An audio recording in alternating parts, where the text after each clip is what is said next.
Science of Getting Rich by Wallace D. Wattles.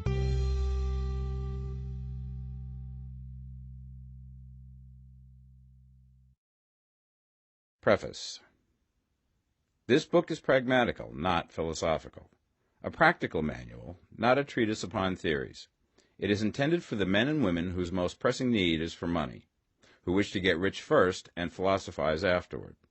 It is for those who have, so far, found neither the time, the means, nor the opportunity to go deeply into the study of metaphysics, but who want results and who are willing to take the conclusions of science as a basis for action, without going into all the processes by which those conclusions were reached. It is expected that the reader will take the fundamental statements upon faith, just as he would take statements concerning a law of electrical action if they were promulgated by a Marconi or an Edison, and taking the statements upon faith, that he will prove their truth by acting upon them without fear or hesitation.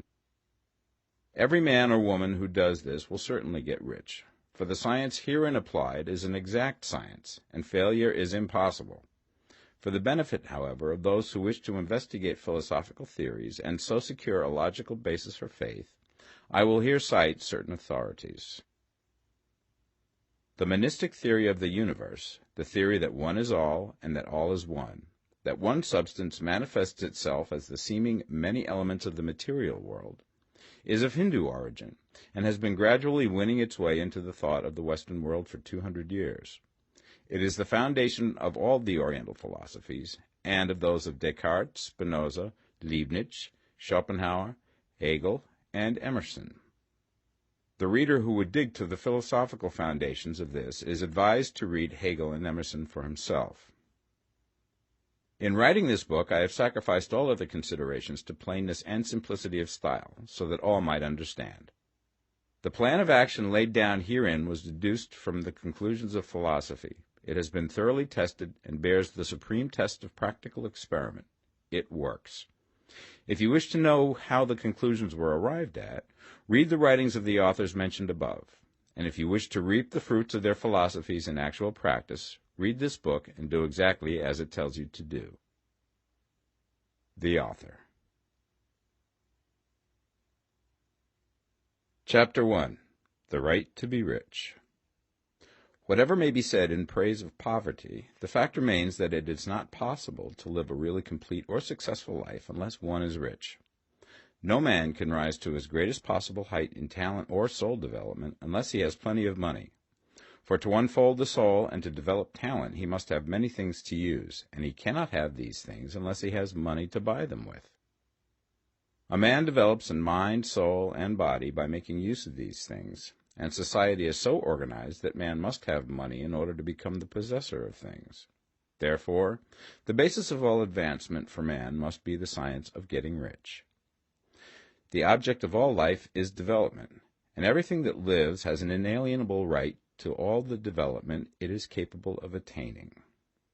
Man's right to life means his right to have the free and unrestricted use of all things which may be necessary to his fullest mental, spiritual, and physical unfoldment, or, in other words, his right to be rich. I shall not speak of riches in a figurative way. To be really rich does not mean to be satisfied or contented with a little. No man ought to be satisfied with little if he is capable of using and enjoying more. The purpose of nature is the advancement and unfoldment of life, and every man should have all that can contribute to the power, elegance, beauty, and richness of life. To be content with less is sinful. The man who owns all he wants for the living of all the life he is capable of living is rich, and no man who has not plenty of money can have all he wants. Life has advanced so far and become so complex that even the most ordinary man or woman requires a great amount of wealth in order to live in a manner that even approaches completeness. Every person naturally wants to become all that they are capable of becoming. This desire to realize innate possibilities is inherent in human nature. We cannot help wanting to be all that we can be. Success in life is becoming what you want to be. You can become what you want to be only by making use of things, and you can have the free use of things only as you become rich enough to buy them. To understand the science of getting rich is therefore the most essential of all knowledge. There is nothing wrong in wanting to get rich. The desire for riches is really the desire for a richer, fuller, and more abundant life, and that desire is praiseworthy. The man who does not desire to live more abundantly is abnormal, and so the man who does not desire to have money enough to buy all he wants is abnormal. There are three motives for which we live. We live for the body, we live for the mind, we live for the soul. No one of these is better or holier than the other. All are alike desirable, and no one of the three, body, mind, or soul, can live fully if either of the others is cut short of full life and expression.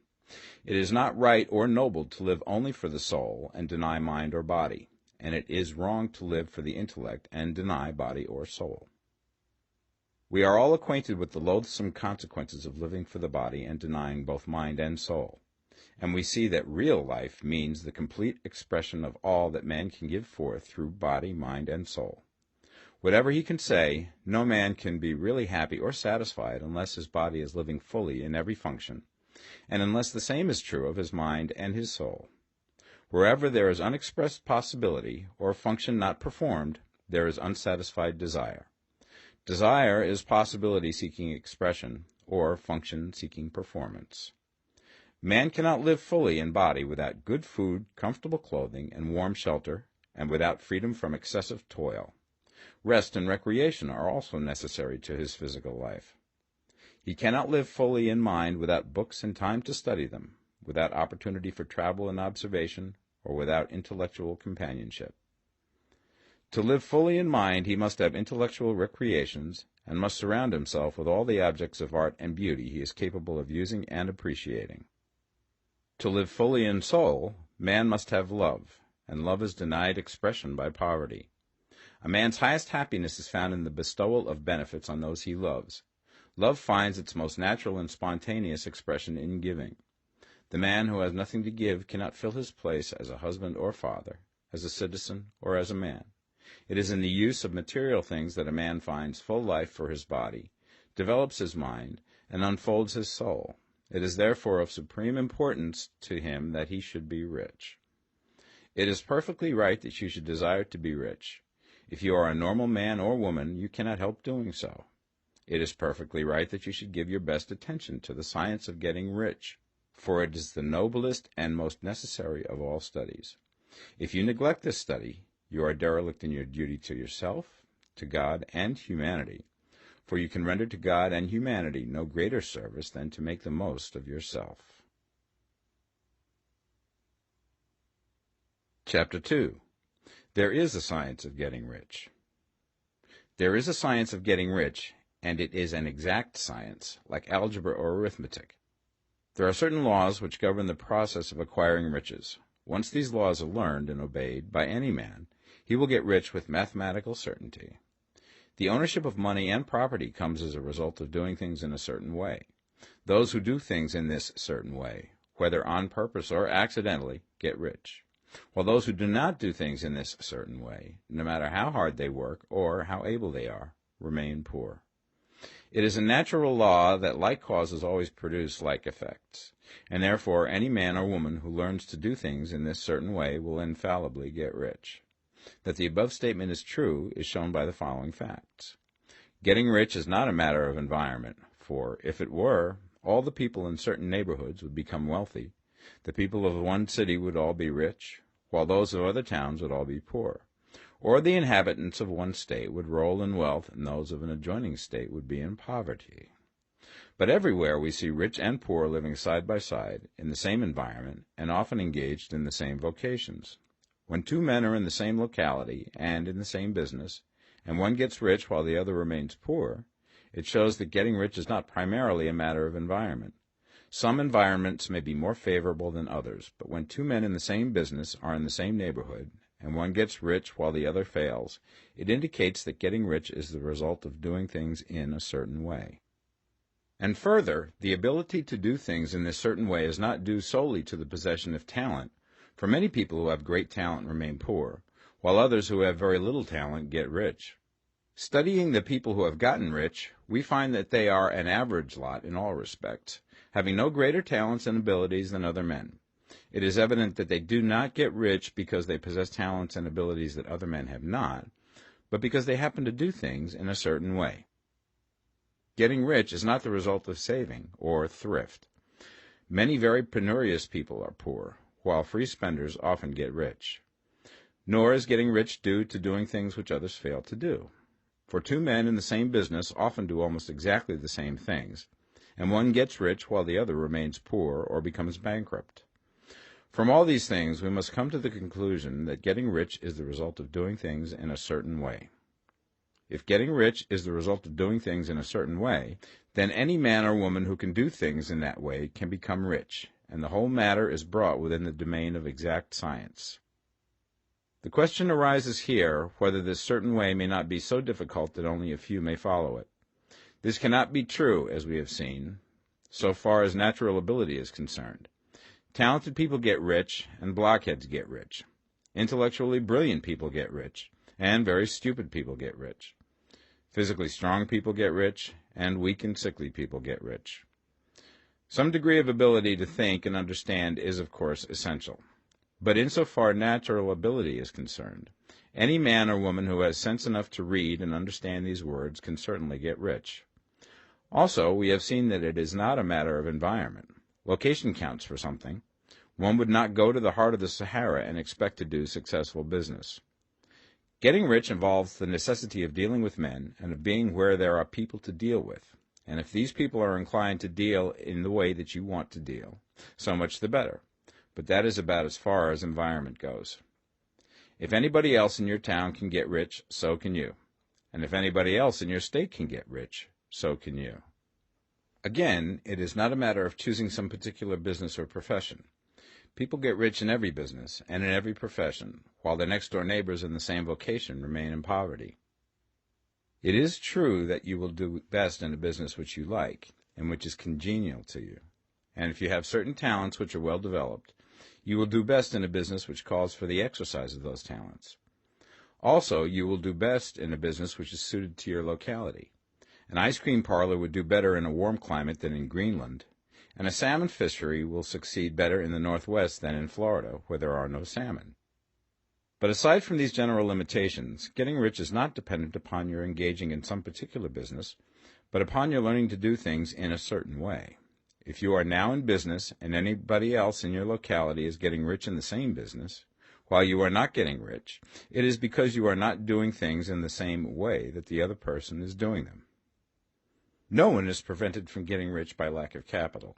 True, as you get capital, the increase becomes more easy and rapid, but one who has capital is already rich and does not need to consider how to become so. No matter how poor you may be, if you begin to do things in a certain way, you will begin to get rich, and you will begin to have capital. The getting of capital is a part of the process of getting rich, and it is a part of the result which invariably follows the doing of things in a certain way. You may be the poorest man on the continent and be deeply in debt. You may have neither friends, influence, nor resources, but if you begin to do things in this way, you must infallibly begin to get rich, for the like causes must produce like effects. If you have no capital, you can get capital. If you're in the wrong business, you can get into the right business. If you're in the wrong location, you can go to the right location, and you can do so by beginning in your present business and in your present location, to do things in the certain way which causes success. Chapter 3. Is opportunity monopolized? No man is kept poor because opportunity has been taken away from him, because other people have monopolized the wealth and have put a fence around it. You may be shut off from engaging in business in certain lines, but there are other channels open to you. Probably it would be hard for you to get control of any of the great railroad systems. That field is pretty well monopolized, but the electric railway business is still in its infancy and offers plenty of scope for enterprise, and it will be but a very few years until traffic and transportation through the air will become a great industry, and in all its branches will give employment to hundreds of thousands and perhaps to millions of people. Why not turn your attention to the development of aerial transportation, instead of competing with J.J. Hill and others for a chance in the steam railway world? It is quite true that if you are a working man in the employ of the Steel Trust, you have very little chance of becoming the owner of the plant in which you work. But it is also true that if you will commence to act in a certain way, You can soon leave the employ of the Steel Trust. You can buy a farm from 10 to 40 acres and engage in business as a producer of foodstuffs. There is great opportunity at this time for men who will live upon small tracts of land and cultivate the same intensively. Such men will certainly get rich. You may say that it is impossible for you to get the land, but I'm going to prove to you that it is not impossible, and that you can certainly get a farm if you will go to work in a certain way. At different periods, the tide of opportunity sets in different directions, according to the needs of the whole, and the particular stage of social evolution which has been reached. At present, in America, it is setting towards agricultural and the allied industries and professions. Today, opportunity is open before the factory worker in his line. It is open before the businessman who supplies the farmer more than before the one who supplies the factory worker, and before the professional man who waits upon the farmer more than before the one who serves the working class. There is an abundance of opportunity for the man who will go with the tide instead of trying to swim against it. So the factory workers, either as individuals or as a class, are not deprived of opportunity. The workers are not being kept down by their masters. They are not being ground by the trusts and combinations of capital. As a class, they are where they are because they do not do things in a certain way. If the workers of America chose to do so, they could follow the example of their brothers in Belgium and other countries and establish great department stores and cooperative industries. They could elect men of their own class to office and pass laws favoring the development of such cooperative industries, and in a few years they could take peaceable possession of the industrial field. The working class may become the master class whenever they will begin to do things in a certain way. The law of wealth is the same for them as it is for all others. This they must learn, and they will remain where they are as long as they continue to do as they do. The individual worker, however, is not held down by the ignorance or the mental slothfulness of his class. He can follow the tide of opportunity to riches, and this book will tell him how.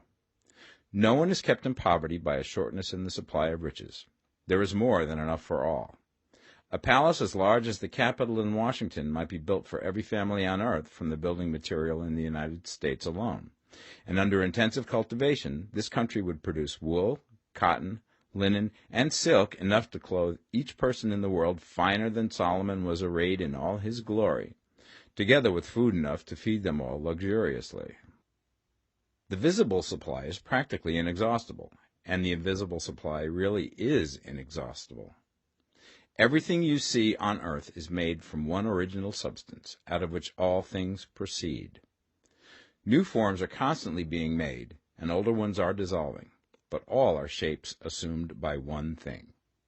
There is no limit to the supply of formless stuff or original substance. The universe is made out of it, but it was not all used in making the universe. The spaces in, through, and between the forms of the visible universe are permeated and filled with the original substance, with the formless stuff, with the raw material of all things. 10,000 times as much has been made might still be made, and even then we should not have exhausted the supply of universal raw material. No man, therefore, is poor because nature is poor, or because there is not enough to go around. Nature is an inexhaustible storehouse of riches. The supply will never run short. Original substance is alive with creative energy and is constantly producing more forms. When the supply of building material is exhausted, more will be produced. When the soil is exhausted so that foodstuffs and materials for clothing will no longer grow upon it, it will be renewed or more soil will be made. When all the gold and silver has been dug from the earth, if man is still in such a stage of social development that he needs gold and silver, more will be produced from the formless. The formless stuff responds to the needs of man. It will not let him be without any good thing. This is true of man collectively. The race as a whole is always abundantly rich, and if individuals are poor, it is because they do not follow the certain way of doing things which makes the individual man rich. The formless stuff is intelligent. It is stuff which thinks. It is alive, and is always impelled towards more life. It is the natural and inherent impulse of life to seek to live more. It is the nature of intelligence to enlarge itself, and of consciousness to seek to extend its boundaries and find fuller expression. The universe of forms has been made by formless living substance, throwing itself into form in order to express itself more fully. The universe is a great living presence, always moving inherently towards more life and fuller functioning. Nature is formed for the advancement of life. Its impelling motive is the increase of life. For this cause, everything which can possibly minister to life is bountifully provided. There can be no lack unless God is to contradict himself and nullify his own works. You are not kept poor by lack in the supply of riches. It is a fact which I shall demonstrate a little further on, that even the resources of the formless supply are at the command of the man or woman who will act and think in a certain way. Chapter 4. The first principle in the science of getting rich. Thought is the only power which can produce tangible riches from the formless substance. The stuff from which all things are made is a substance which thinks, and a thought of form in this substance produces the form. Original substance moves according to its thoughts. Every form and process you see in nature is the visible expression of a thought in original substance. As the formless stuff thinks of a form, it takes that form. As it thinks of a motion, it makes that motion. That is the way all things were created. We live in a thought world, which is part of a thought universe. The thought of a moving universe extended through formless substance, and the thinking stuff moving according to that thought, took the form of systems of planets and maintains that form. Thinking substance takes the form of its thought and moves according to that thought.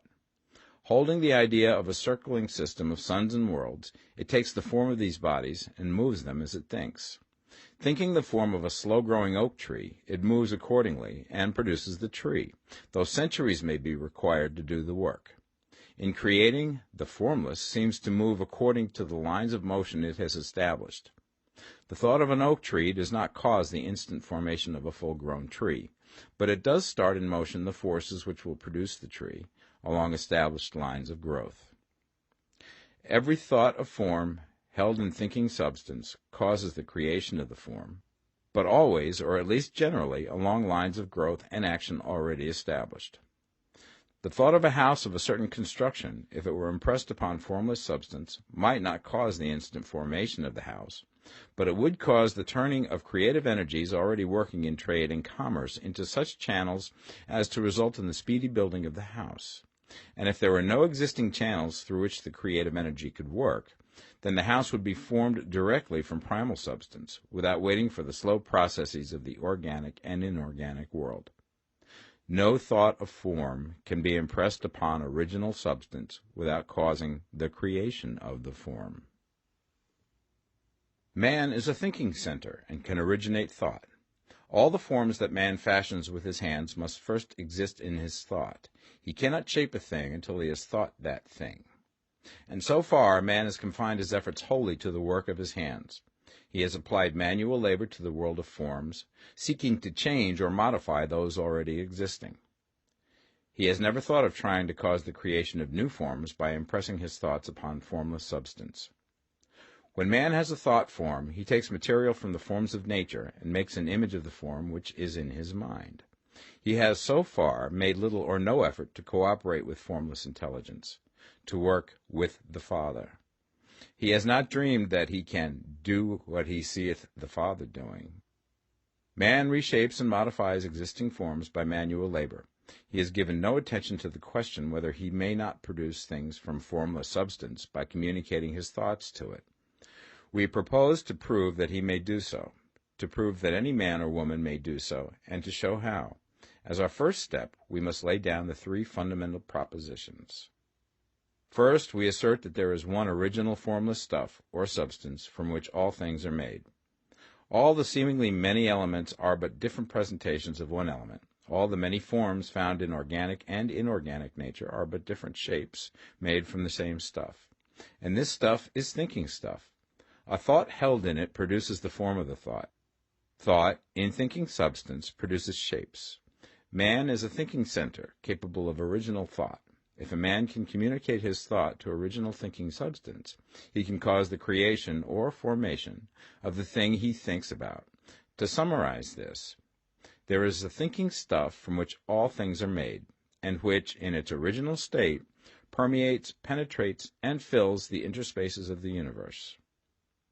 A thought in this substance produces the thing that is imaged by the thought. Man can form things in his thought, and, by impressing his thought upon formless substance, can cause the thing he thinks about to be created. It may be asked if I can prove these statements, and without going into details, I answer that I can do so, both by logic and experience. Reasoning back from the phenomena of form and thought, I come to one original thinking substance, and reasoning forward from that thinking substance, I come to man's power to cause the formation of the thing he thinks about. And by experiment, I find the reasoning true, and this is my strongest proof. If one man who reads this book gets rich by doing what it tells him to do, that is evidence in support of my claim. But if every man who does what it tells him to do gets rich, that is proof positive until someone goes through the process and fails.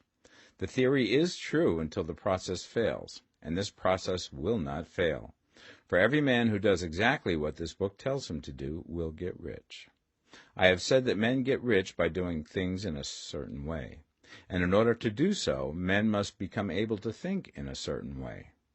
A man's way of doing things is the direct result of the way he thinks about things. To do things in a way that you want to do them, you will have to acquire the ability to think the way you want to think. This is the first step towards getting rich. To think what you want to think is to think truth, regardless of appearances. Every man has the natural and inherent power to think what he wants to think, but it requires far more effort to do so than it does to think the thoughts which are suggested by appearances. To think according to appearance is easy. To think truth regardless of appearances is laborious, and requires the expenditure of more power than any other work man is called upon to perform. There is no labor from which most people shrink as they do from that of sustained and consecutive thought. It is the hardest work in the world. This is especially true when truth is contrary to appearances. Every appearance in the visible world tends to produce a corresponding form in the mind which observes it, and this can only be prevented by holding the thought of the truth. To look upon the appearance of disease will produce the form of disease in your own mind and ultimately in your body, unless you hold the thought of the truth, which is that there is no disease. It is only an appearance, and the reality is health. To look upon the appearances of poverty will produce corresponding forms in your own mind, unless you hold to the truth that there is no poverty, there is only abundance. To think health when surrounded by the appearance of disease, or to think riches when in the midst of appearances of poverty, requires power, but he who acquires this power becomes a master mind. He can conquer fate. He can have what he wants. This power can only be acquired by getting hold of the basic fact which is behind all appearances, and that fact is that there is one thinking substance, from which and by which all things are made. Then we must grasp the truth that every thought held in this substance becomes a form, and that man can so impress his thoughts upon it as to cause them to take form and become visible things. When we realize this, we lose all doubt and fear, for we know that we can create what we want to create, and we can get what we want to have, and can become what we want to be. As a first step towards getting rich, you must believe the three fundamental statements given previously in this chapter, and in order to emphasize them, I repeat them here. There is a thinking stuff from which all things are made, and which, in its original state, permeates, penetrates, and fills the interspaces of the universe. A thought in this substance produces the thing that is imaged by the thought. Man can form things in his thought, and, by impressing his thought upon formless substance, can cause the thing he thinks about to be created. You must lay aside all other concepts of the universe than this monistic one, and you must dwell upon this until it is fixed in your mind and has become your habitual thought. Read these creed statements over and over again. Fix every word upon your memory, and meditate upon them until you firmly believe what they say. If a doubt comes to you, cast it aside as a sin. Do not listen to arguments against this idea. Do not go to churches or lectures where a contrary concept of things is taught or preached. Do not read magazines or books which teach a different idea. If you get mixed up in your faith, all your efforts will be in vain. Do not ask why these things are true, nor speculate as to how they can be true. Simply take them on trust. The science of getting rich begins with the absolute acceptance of this faith. Chapter 5. Increasing Life. You must get rid of the last vestige of the old idea that there is a deity whose will it is that you should be poor, or whose purposes may be served by keeping you in poverty. The intelligent substance which is all, and in all, which lives in all and lives in you, is a consciously living substance. Being a consciously living substance, it must have the nature and inherent desire of every living intelligence for increase of life. Every living thing must continually seek for the enlargement of its life, because life, in the mere act of living, must increase itself. A seed, dropped into the ground, springs into activity, and in the act of living produces 100 more seeds. Life, by living, multiplies itself. It is forever becoming more. It must do so if it continues to be at all. Intelligence is under the same necessity for continuous increase. Every thought we think makes it necessary for us to think another thought. Consciousness is continually expanding. Every fact we learn leads us to the learning of another fact. Knowledge is continually increasing. Every talent we cultivate brings to the mind the desire to cultivate another talent. We are subject to the urge of life, seeking expression, which ever drives us on to know more, to do more, and to be more.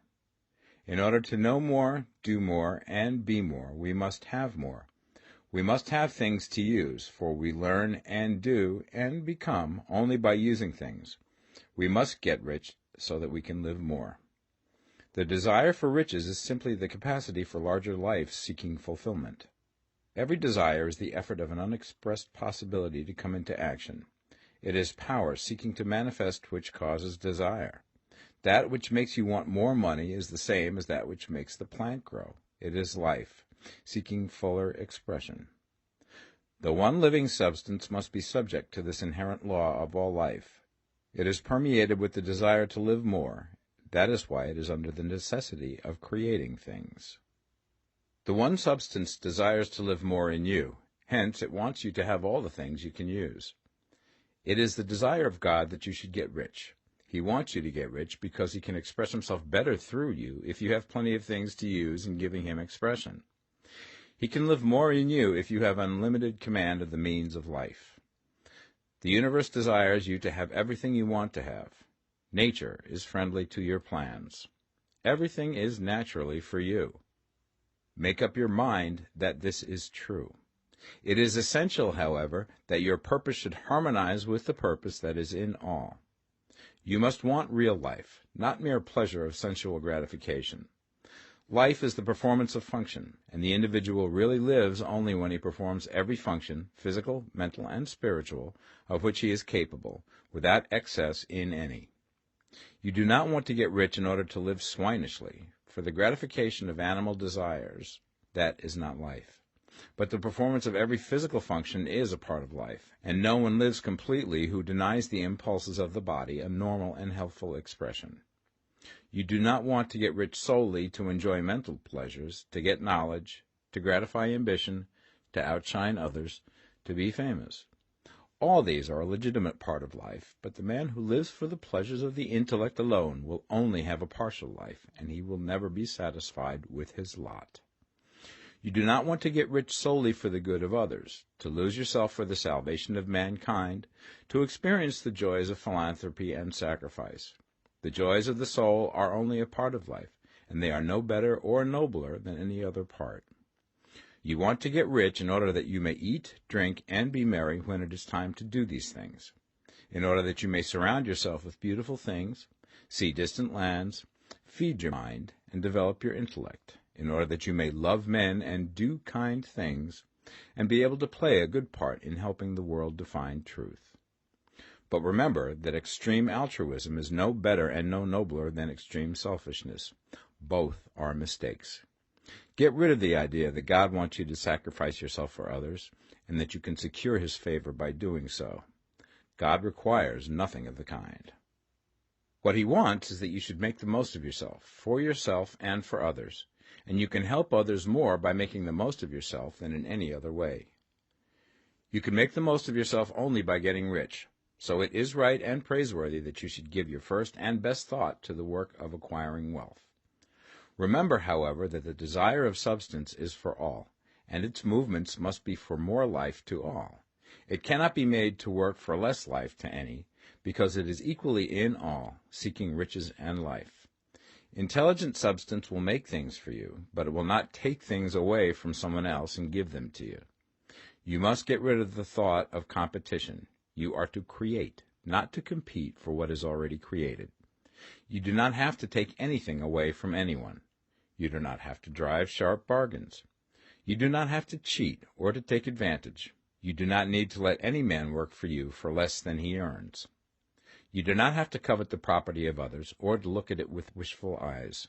No man has anything of which you cannot have the like, and that without taking what he has away from him. You are to become a creator, not a competitor. You are going to get what you want, but in such a way that when you get it, every other man will have more than he has now.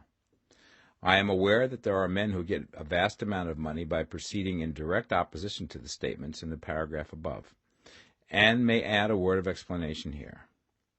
Men of the plutocratic type, who become very rich, do so sometimes purely by their extraordinary ability on the plane of competition, and sometimes they unconsciously relate themselves to substance and its great purposes and movements for the general racial upbuilding through industrial evolution. Rockefeller, Carnegie, Morgan, et al. Have been the unconscious agents of the supreme in the necessary work of systematizing and organizing productive industry, and, in the end, their work will contribute immensely towards increased life for all. Their day is nearly over. They have organized production, and will soon be succeeded by the agents of the multitude, who will organize the machinery of distribution. The multimillionaires are like the monster reptiles of the prehistoric eras. They play a necessary part in the evolutionary process, but the same power which produced them will dispose of them, and it is well to bear in mind that they have never been really rich. A record of the private lives of most of this class will show that they have really been the most abject and wretched of the poor. Riches secured on the competitive plane are never satisfactory and permanent. They are yours today and another's tomorrow.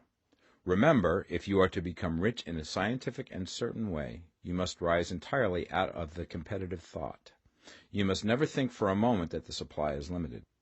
Just as soon as you begin to think that all the money is being cornered and controlled by bankers and others, and that you must exert yourself to get laws passed to stop this process, and so on, in that moment you drop into the competitive mind, and your power to cause creation is gone for the time being. And what is worse, you will probably arrest the creative movements you have already instituted. Know that there are countless millions of dollars worth of gold in the mountains of the earth, not yet brought to light, and know that if there were not, more would be created from thinking substance to supply your needs. Know that the money you need will come, even if it is necessary for 1,000 men to be led to the discovery of new gold mines tomorrow. Never look at the visible supply. Look always at the limitless riches in formless substance, and know that they are coming to you as fast as you can receive and use them. Nobody, by cornering the visible supply, can prevent you from getting what is yours. So never allow yourself to think for an instant that all the best building spots will be taken before you get ready to build your house, unless you hurry. Never worry about the trusts and combines, and get anxious for fear that they will soon come to own the whole earth. Never get afraid that you will lose what you want because some other person beat you to it. That cannot possibly happen. You are not seeking anything that is possessed by anybody else. You are causing what you want to be created from formless substance, and the supply is without limits. Stick to the formulated statement.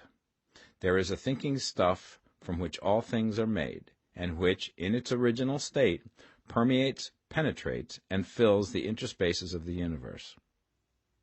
A thought in this substance produces the thing that is imaged by the thought. Man can form things in his thought, and by impressing his thought upon formless substance, can cause the thing he thinks about to be created. Chapter 6. How riches come to you. When I say that you do not have to drive sharp bargains, I do not mean that you do not have to drive any bargains at all, or that you are above the necessity for having any dealings with your fellow men. I mean that you will not need to deal with them unfairly. You do not have to get something for nothing, but can give to every man more than you take from him. You cannot give every man more in cash market value than you take from him, but you can give him more in use value than the cash value of the thing you take from him. The paper, ink, and other material in this book may not be worth the money you pay for it, but if the ideas suggested by it bring you thousands of dollars, you have not been wronged by those who sold it to you. They have given you a great use value for a small cash value. Let us suppose that I own a picture by one of the great artists, which in any civilized community is worth thousands of dollars. I take it to Baffin Ray, and by salesmanship induce an Eskimo to give a bundle of furs worth $500 for it. I have really wronged him, for he has no use for the picture. It has no value to him. It will not add to his life. But suppose I give him a gun worth $50 for his furs. Then he has made a good bargain. He has use for the gun. It will get him many more furs and much food. It will add to his life in every way. It will make him rich. When you rise from the competitive to the creative plane, you can scan your business transactions very strictly, and if you are selling any man anything which does not add more to his life than the thing he gives you in exchange, you can afford to stop it. You do not have to beat anybody in business, and if you are in a business which does beat people, get out of it at once. Give every man more in use value than you take from him in cash value. Then you are adding to the life of the world by every business transaction. If you have people working for you, you must take from them more in cash value than you pay them in wages. But you can so organize your business that it will be filled with the principle of advancement, and so that each employee who wishes to do so may advance a little every day. You can make your business do for your employees what this book is doing for you. You can so conduct your business that it will be a sort of ladder, by which every employee who will take the trouble may climb to riches himself, and, given the opportunity, if he will not do so, it is not your fault. And finally, because you are to cause the creation of your riches from formless substance which permeates all your environment, it does not follow that they are to take shape from the atmosphere and come into being before your eyes. If you want a sewing machine, for instance, I do not mean to tell you that you are to impress the thought of a sewing machine on thinking substance until the machine is formed without hands, in the room where you sit or elsewhere. But if you want a sewing machine, hold the mental image of it with the most positive certainty that it is being made, or is on its way to you. After once forming the thought, have the most absolute and unquestioning faith that the sewing machine is coming. Never think of it, or speak of it, in any other way than as being sure to arrive. Claim it as already yours. It will be brought to you by the power of the Supreme Intelligence, acting upon the minds of men. If you live in Maine, it may be that a man will be brought from Texas or Japan to engage in some transaction which will result in your getting what you want. If so, the whole matter will be as much to that man's advantage as it is to yours. Do not forget for a moment that the thinking substance is through all, in all, communicating with all, and can influence all. The desire of thinking substance for a fuller life and better living has caused the creation of all the sewing machines already made, and it can cause the creation of millions more, and will, whenever men set it in motion by desire and faith, and by acting in a certain way. You can certainly have a sewing machine in your house, and it is just as certain that you can have any other thing or things which you want, and which you will use for the advancement of your own life and the lives of others. You need not hesitate about asking largely. It is your Father's pleasure to give you the kingdom, said Jesus.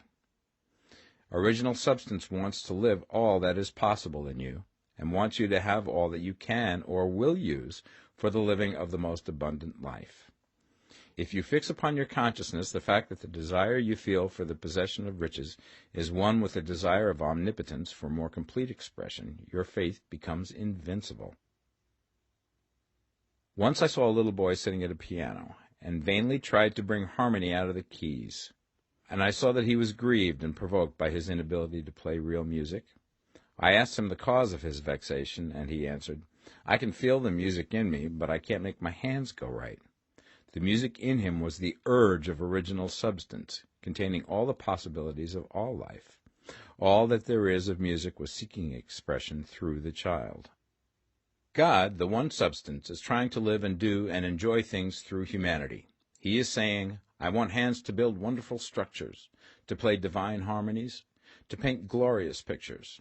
I want feet to run my errands, eyes to see my beauties, tongues to tell mighty truths and to sing marvelous songs, and so on. All that there is of possibility is seeking expression through men. God wants those who can play music to have pianos and every other instrument, and to have the means to cultivate their talents to the fullest extent.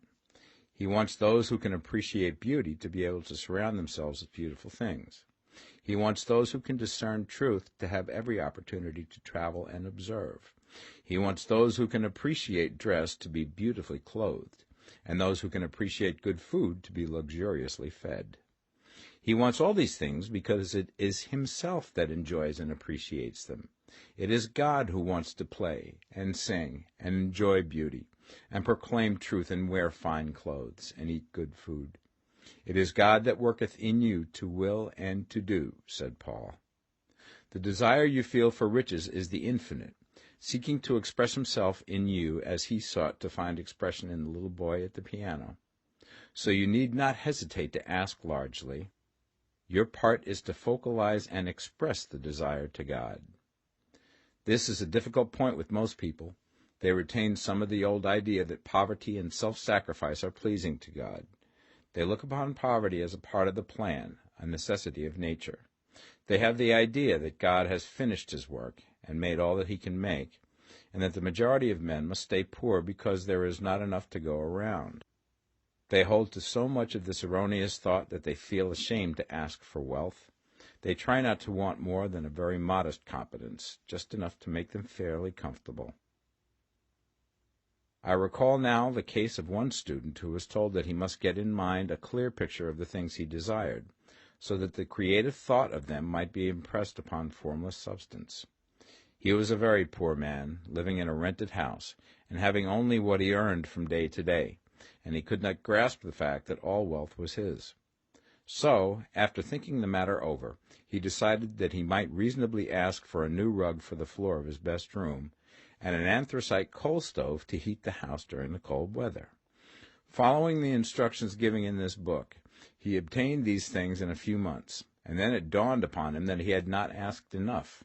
He went through the house in which he lived and planned all the improvements he would like to make in it. He mentally added a bay window here and a room there, until it was complete in his mind as an ideal home, and then he planned its furnishings. Holding the whole picture in his mind, he began living in the certain way, and moving towards what he wanted, and he now owns the house, and is rebuilding it after the form of his mental image. And now, with still larger faith, he is going to get greater things. It has been unto him according to his faith, and it is so with you and with all of us. Chapter 7. Gratitude. The illustrations given in the last chapter will have conveyed the fact that the first step towards getting rich is to convey the idea of your wants to the formless substance. This is true, and you will see that in order to do so, it becomes necessary to relate yourself to the formless intelligence in a harmonious way. To secure this harmonious relation is a matter of such primary and vital importance that I shall give some space to its discussion here, and give you instructions which, if you will follow them, will be certain to bring you into perfect unity of mind with God. The whole process of mental adjustment and atonement can be summed up in one word: gratitude. First, you believe that there is one intelligent substance from which all things proceed. Second, you believe that this substance gives you everything you desire. And third, you relate yourself to it by a feeling of deep and profound gratitude. Many people who order their lives rightly in all other ways are kept in poverty by their lack of gratitude. Having received one gift from God, they cut the wires which connect them with Him by failing to make acknowledgment. It is easy to understand that the nearer we live to the source of wealth, the more wealth we shall receive. And it is easy also to understand that the soul that is always grateful lives in closer touch with God than the one which never looks to Him in thankful acknowledgment. The more gratefully we fix our minds on the Supreme when good things come to us, the more good things we will receive, and the more rapidly they will come. And the reason simply is that the mental attitude of gratitude draws the mind into closer touch with the source from which the blessings come. If it is a new thought to you that gratitude brings your whole mind into closer harmony with the creative energies of the universe, consider it well, and you will see that it is true. The good things you already have come to you along the line of obedience to certain laws. Gratitude will lead your mind out along the ways by which things come, and it will keep you in close harmony with creative thought and prevent you from falling into competitive thought. Gratitude alone can keep you looking towards the all, and prevent you from falling into the error of thinking of the supply as limited, and to do that would be fatal to your hopes. There is a law of gratitude, and it is absolutely necessary that you should observe the law if you are to get the results you seek. The law of gratitude is the natural principle that action and reaction are always equal, and in opposite directions. The grateful outreaching of your mind in thankful praise to the Supreme is a liberation or expenditure of force. It cannot fail to reach that to which it is addressed, and the reaction is an instantaneous movement towards you. Draw nigh unto God, and he will draw nigh unto you. That is a statement of psychological truth. And if your gratitude is strong and constant, the reaction in formless substance will be strong and continuous. The movement of the things you want will always be towards you. Notice the grateful attitude that Jesus took. How he always seemed to be saying, I thank thee, Father, that thou hearest me. You cannot exercise much power without gratitude, for it is gratitude that keeps you connected with power. But the value of gratitude does not consist solely in getting you more blessings in the future. Without gratitude, you cannot long keep from dissatisfied thought regarding things as they are. The moment you permit your mind to dwell with dissatisfaction upon things as they are, you begin to lose ground. You fix attention upon the common, the ordinary, the poor, and the squalid and mean, and your mind takes the form of these things. Then you will transmit these forms or mental images to the formless, and the common, the poor, the squalid, and mean will come to you. To permit your mind to dwell upon the inferior is to become inferior, and to surround yourself with inferior things. On the other hand, to fix your attention on the best is to surround yourself with the best, and to become the best. The creative power within us makes us into the image of that to which we give our attention. We are thinking substance, and thinking substance always takes the form of that which it thinks about. The grateful mind is constantly fixed upon the best. Therefore it tends to become the best. It takes the form or character of the best and will receive the best. Also, faith is born of gratitude. The grateful mind continually expects good things, and expectation becomes faith. The reaction of gratitude upon one's own mind produces faith, and every outgoing wave of grateful thanksgiving increases faith. He who has no feeling of gratitude cannot long retain a living faith. And without a living faith, you cannot get rich by the creative method, as we shall see in the following chapters. It is necessary, then, to cultivate the habit of being grateful for every good thing that comes to you, and to give thanks continuously. And because all things have contributed to your advancement, you should include all things in your gratitude. Do not waste time thinking or talking about the shortcomings or wrong actions of plutocrats or trust magnates. Their organization of the world has made your opportunity. All you get really comes to you because of them. Do not rage against corrupt politicians.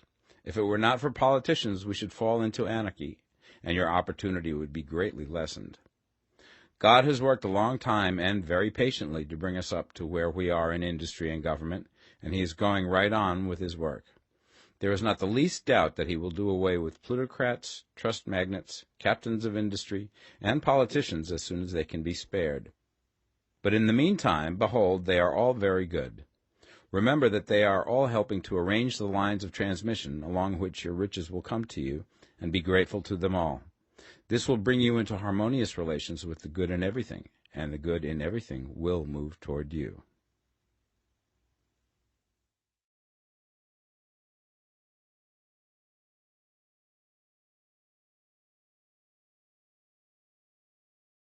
The Science of Getting Rich, Part 2. Chapter 8. Thinking in the Certain Way. You must form a clear and definite mental picture of what you want. You cannot transmit an idea unless you have it yourself. You must have it before you can give it, and many people fail to impress thinking substance because they have themselves only a vague and misty concept of the things they want to do, to have, or to become. It is not enough that you should have a general desire for wealth to do good with. Everybody has that desire. It is not enough that you should have a wish to travel, see things, live more, etc. Everybody has those desires also. If you were going to send a wireless message to a friend, you would not send the letters of the alphabet in their order and let him construct the message for himself, nor would you take words at random from the dictionary. You would send a coherent sentence, one which meant something. When you try to impress your wants upon substance, remember that it must be done by a coherent statement. You must know what you want and be definite. You can never get rich or start the creative power into action by sending out unformed longings and vague desires. Go over your desires just as the man I have described went over his house.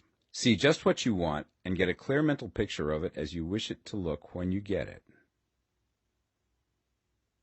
That clear mental picture you must have continually in mind, as the sailor has in mind the port towards which he is sailing the ship. You must keep your face towards it all the time. You must no more lose sight of it than the steersman loses sight of the compass. It is not necessary to take exercises in concentration, nor to set apart special times for prayer and affirmation, nor to go into the silence, nor to do occult stunts of any kind. There things are well enough, but all you need is to know what you want, and to want it badly enough so that it will stay in your thoughts. Spend as much of your leisure time as you can in contemplating your picture, but no one needs to take exercises to concentrate his mind on a thing which he really wants. It is the things you do not really care about which require effort to fix your attention upon them. And unless you really want to get rich, so that the desire is strong enough to hold your thoughts directly to the purpose, as the magnetic pole holds the needle of the compass, it will hardly be worthwhile for you to try to carry out the instructions given in this book. The methods herein set forth are for people whose desire for riches is strong enough to overcome mental laziness and the love of ease, and make them work. The more clear and definite you make your pictures then, and the more you dwell upon it, bringing out all of its delightful details, the stronger your desire will be, and the stronger your desire, the easier it will be to hold your mind fixed upon the picture of what you want. Something more is necessary, however, than merely to see the picture clearly. If that is all you do, you are only a dreamer, and will have little or no power for accomplishment. Behind your clear vision must be the purpose to realize it, to bring it out in tangible expression. And behind this purpose must be an invincible and unwavering faith that the thing is already yours, that it is at hand, and you have only to take possession of it. Live in the new house mentally until it takes form around you physically. In the mental realm, enter at once into full enjoyment of the things you want. Whatsoever things ye ask for when ye pray, believe that ye receive them, and ye shall have them, said Jesus. See the things you want as if they were actually around you all the time. See yourself as owning and using them. Make use of them in imagination, just as you will use them when they are your tangible possessions. Dwell upon your mental picture until it is clear and distinct, and then take the mental attitude of ownership towards everything in that picture. Take possession of it in mind, in the full faith that it is actually yours. Hold to this mental ownership. Do not waver for an instant in the faith that it is real. And remember what was said in the preceding chapter about gratitude. Be as thankful for it all the time as you expect to be when it has taken form. The man who can sincerely thank God for the things which as yet he owns only in imagination has real faith. He will get rich. He will cause the creation of whatsoever he wants. You do not need to pray repeatedly for things you want. It is not necessary to tell God about it every day. Use not vain repetitions as the heathens do, said Jesus to his pupils. For your Father knoweth that ye have need of these things before ye ask him. Your part is to intelligently formulate your desires for the things which make for a larger life, and to get these desires arranged into a coherent whole, and then to impress this whole desire upon the formless substance, which has the power and the will to bring you what you want. You do not make this impression by repeating strings of words. You make it by holding the vision with unshakable purpose to attain it, and with steadfast faith that you do attain it. The answer to your prayer is not according to your faith while you are talking, but according to your faith while you are working. You cannot impress the mind of God by having a special Sabbath day set apart to tell him what you want, and then forgetting him during the rest of the week. You cannot impress him by having special hours to go into your closet and pray, if you then dismiss the matter from your mind until the hour of prayer comes again. Oral prayer is well enough, and has its effect, especially upon yourself, in clarifying your vision and strengthening your faith. But it is not your oral petitions which get you what you want. In order to get rich, you do not need a sweet hour of prayer. You need to pray without ceasing. And by prayer I mean holding steadily to your vision, with the purpose to cause its creation into solid form, and the faith that you are doing so. Believe that ye receive them. The whole matter turns on receiving, once you have clearly formed your vision. When you have formed it, it is well to make an oral statement, addressing the Supreme in reverent prayer, and from that moment you must, in mind, receive what you ask for. Live in the new house, wear the fine clothes, ride in the automobile, go on the journey, and confidently plan for greater journeys. Think and speak of all things you have asked for in terms of actual present ownership. Imagine an environment and a financial condition exactly as you want them, and live all the time in that imaginary environment and financial condition. Mind, however, that you do not do this as a mere dreamer and castle builder. Hold to the faith that the imaginary is being realized, and to the purpose to realize it. Remember that it is faith and purpose in the use of imagination which makes the difference between the scientist and the dreamer. And having learned this fact, it is here that you must learn the proper use of the will. Chapter 9. How to Use the Will. To set about getting rich in a scientific way, you do not try to apply your willpower to anything outside of yourself. You have no right to do so anyway. It is wrong to apply your will to other men and women in order to get them to do what you wish done. It is as flagrantly wrong to coerce people by mental power as it is to coerce them by physical power. If compelling people by physical force to do things for you reduces them to slavery, compelling them by mental means accomplishes exactly the same thing. The only difference is in methods. If taking things from people by physical force is robbery, then taking things by mental force is robbery also. There is no difference in principle. You have no right to use your willpower upon another person, even for his own good, for you do not know what is for his good. The science of getting rich does not require you to apply power or force to any other person in any way whatsoever. There is not the slightest necessity for doing so. Indeed, any attempt to use your will upon others will only tend to defeat your purpose. You do not need to apply your will to things in order to compel them to come to you. That would simply be trying to coerce God, and would be foolish and useless, as well as irreverent. You do not have to compel God to give you good things, any more than you have to use your willpower to make the sun rise. You do not have to use your willpower to conquer an unfriendly deity, or to make stubborn and rebellious forces do your bidding. Substance is friendly to you, and is more anxious to give you what you want than you are to get it. To get rich, you need only to use your willpower upon yourself. When you know what to think and do, then you must use your will to compel yourself to think and do the right things. That is the legitimate use of the will in getting what you want, to use it in holding yourself to the right course. Use your will to keep yourself thinking and acting in the certain way. Do not try to project your will or thoughts or your mind out into space to act on things or people. Keep your mind at home. It can accomplish more there than elsewhere. Use your mind to form a mental image of what you want and to hold that vision with faith and purpose, and use your will to keep your mind working in the right way. The more steady and continuous your faith and purpose, the more rapidly you will get rich, because you will make only positive impressions upon substance, and you will not neutralize or offset them by negative impressions. The picture of your desires, held with faith and purpose, is taken up by the formless, and permeates it to great distances throughout the universe, for all I know. As this impression spreads, all things are set moving towards its realizations. Every living thing, every inanimate thing, and the things yet uncreated, are stirred towards bringing into being that which you want. All forces begin to be exerted in that direction. All things begin to move towards you. The minds of people everywhere are influenced towards doing the things necessary to the fulfilling of your desires, and they work for you unconsciously. But you can check all this by starting a negative impression in the formless substance. Doubt or unbelief is as certain to start a movement away from you as faith and purpose are to start one toward you. It is by not understanding this that most people who try to make use of mental science in getting rich make their failure.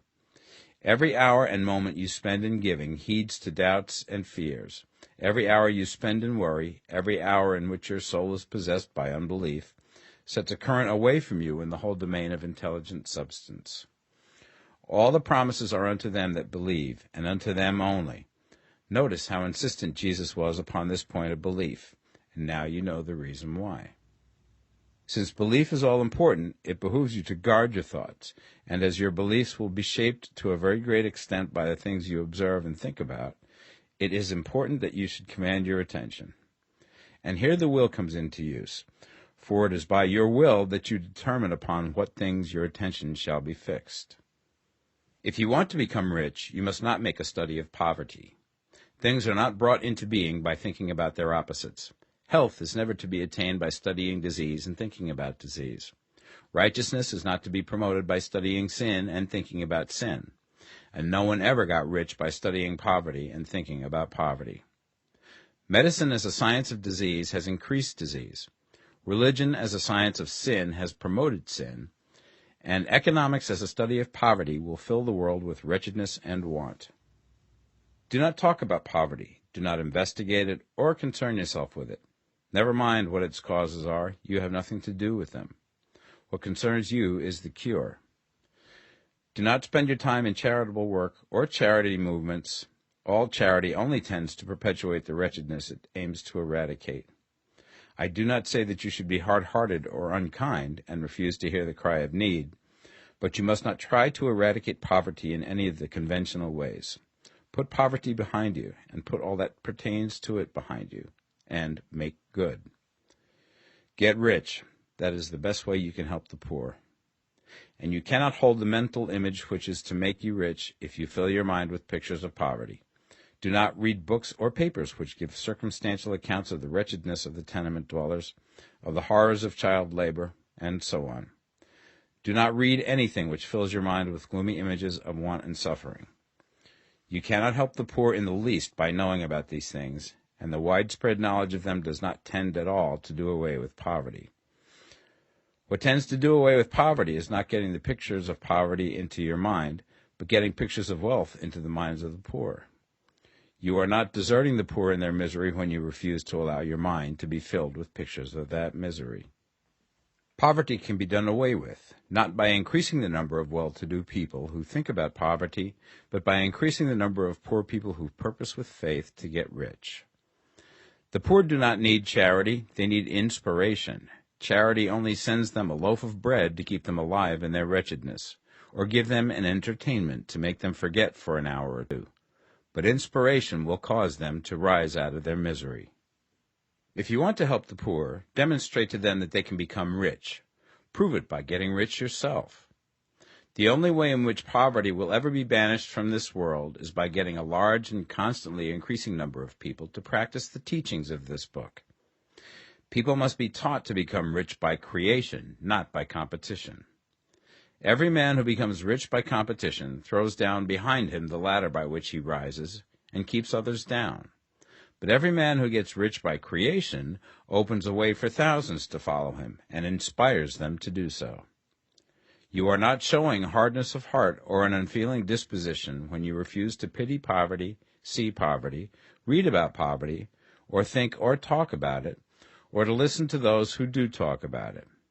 Use your willpower to keep your mind off the subject of poverty and to keep it fixed with faith and purpose on the vision of what you want. Chapter 10. Further Use of the Will. You cannot retain a true and clear vision of wealth if you are constantly turning your attention to opposing pictures, whether they be external or imaginary. Do not tell of your past troubles of a financial nature, if you have had them. Do not think of them at all. Do not tell of the poverty of your parents or the hardships of your early life. To do any of these things is to mentally class yourself with the poor for the time being, and it will certainly check the movement of things in your direction. Let the dead bury their dead, as Jesus said. Put poverty and all things that pertain to poverty completely behind you. You have accepted a certain theory of the universe as being correct, and are resting all your hopes of happiness on its being correct. And what can you gain by giving heed to conflicting theories? Do not read religious books which tell you that the world is soon coming to an end, and do not read the writing of muckrakers and pessimistic philosophers who tell you that it is going to the devil. The world is not going to the devil. It is going to God. It is wonderful becoming. True, there may be a good many things in existing conditions which are disagreeable, but what is the use of studying them when they are certainly passing away, and when the study of them only tends to check their passing and keep them with us?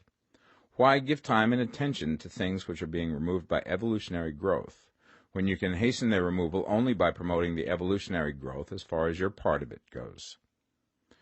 No matter how horrible and seeming may be the conditions in certain countries, sections, or places, you waste your time and destroy your own chances by considering them. You should interest yourself in the world's becoming rich. Think of the riches in the world is coming to, instead of the poverty it is growing out of. And bear in mind that the only way in which you can assist the world in growing rich is by growing rich yourself through creative method, not the competitive one. Give your attention wholly to riches. Ignore poverty. Whenever you think or speak of those who are poor, think and speak of them as those who are becoming rich, as those who are to be congratulated rather than pitied. Then they and others will catch the inspiration and begin to search for the way out. Because I say that you are to give your whole time and mind and thought to riches, it does not follow that you are to be sordid or mean. To become really rich is the noblest aim you can have in life, for it includes everything else. On the competitive plane, the struggle to get rich is a godless scramble for power over other men. But when we come into the creative mind, all this is changed. All that is possible in the way of greatness and soul unfoldment, of service and lofty endeavor, comes by way of getting rich. All is made possible by the use of things.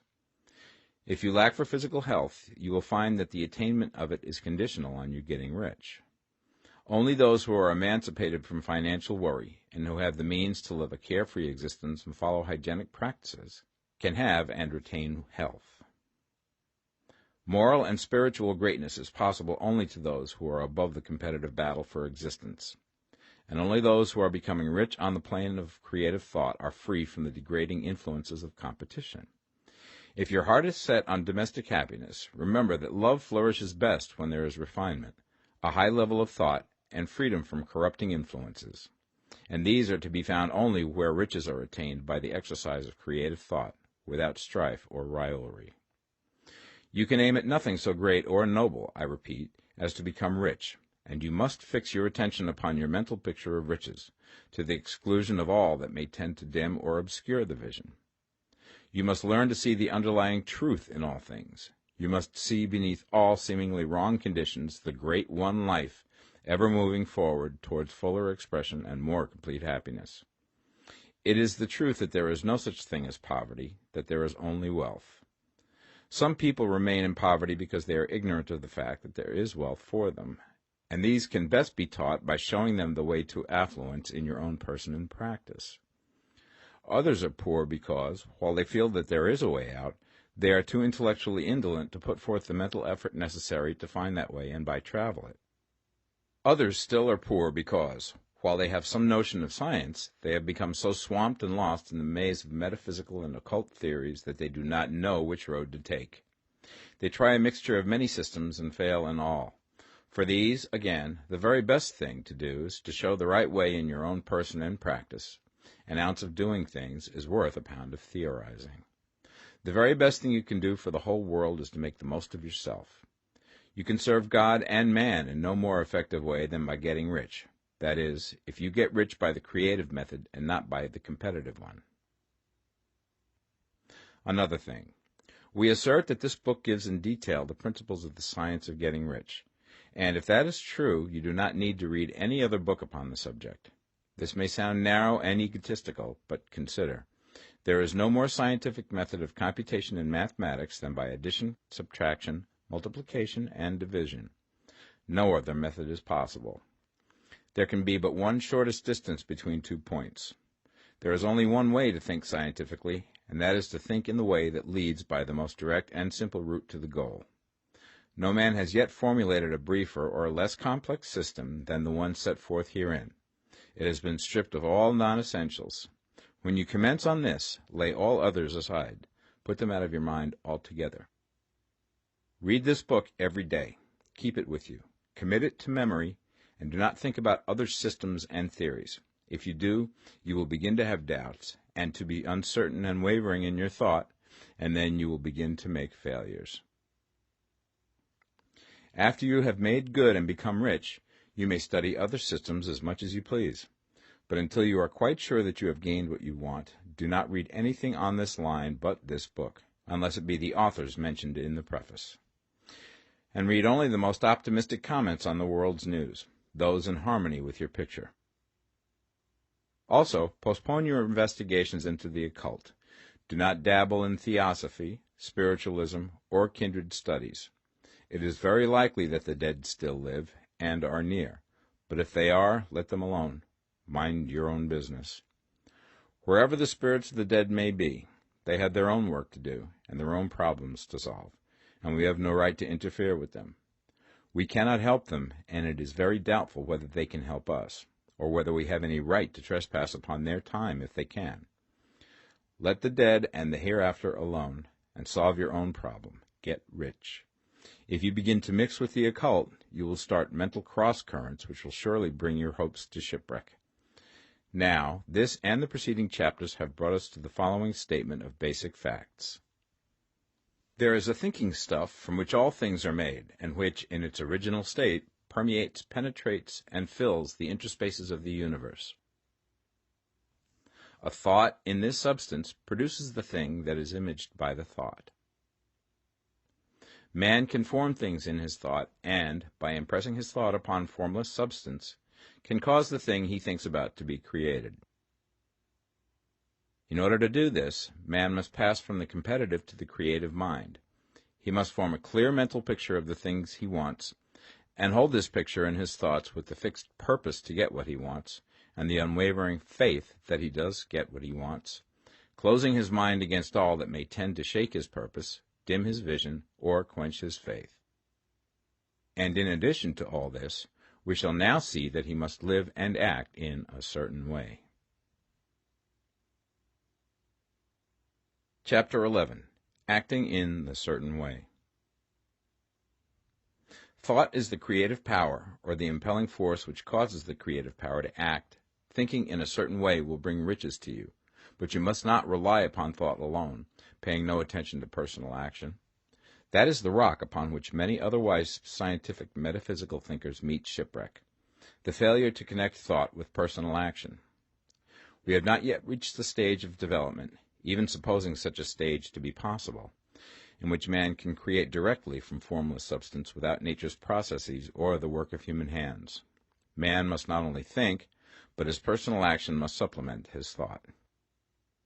By thought you can cause the gold in the hearts of the mountains to be impelled towards you, but it will not mine itself, refine itself, coin itself into double eagles, and come rolling along the roads seeking its way into your pocket. Under the impelling power of the Supreme Spirit, men's affairs will be so ordered that someone will be led to mine the gold for you. Other men's business transactions will be so directed that the gold will be brought toward you, and you must so arrange your own business affairs that you may be able to receive it when it comes to you. Your thought makes all things, animate and inanimate, work to bring you what you want, but your personal activity must be such that you can rightly receive what you want when it reaches you. You are not to take it as charity, nor to steal it.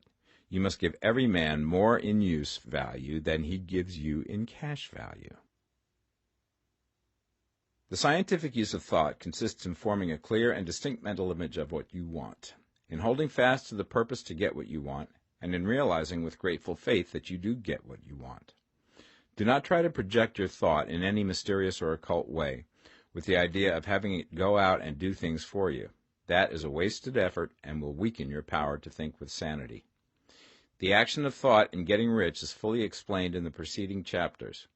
Your faith and purpose positively impress your vision upon formless substance, which has the same desire for more life that you have. And this vision, received from you, sets all the creative forces at work in and through their regular channels of action, but directed towards you. It is not your part to guide or supervise the creative process. All you have to do with that is to retain your vision, stick to your purpose, and maintain your faith and gratitude. But you must act in a certain way, so that you can appropriate what is yours when it comes to you, so that you can meet the things you have in your picture and put them in their proper places as they arrive. You can really see the truth of this. When things reach you, they will be in the hands of other men, who will ask an equivalent for them. And you can only get what is yours by giving the other man what is his. Your pocketbook is not going to be transformed into a Fortunata's purse, which shall be always full of money without effort on your part. This is the crucial point in the science of getting rich, right here, where thought and personal action must be combined. There are very many people who, consciously or unconsciously, set the creative forces in action by the strength and persistence of their desires, but who remain poor because they do not provide for the reception of the thing they want when it comes. By thought, the thing you want is brought to you. By action, you receive it. Whatever your action is to be, it is evident that you must act now. You cannot act in the past, and it is essential to the clearness of your mental vision that you dismiss the past from your mind. You cannot act in the future, for the future is not here yet, and you cannot tell how you will want to act in any future contingency until that contingency has arrived.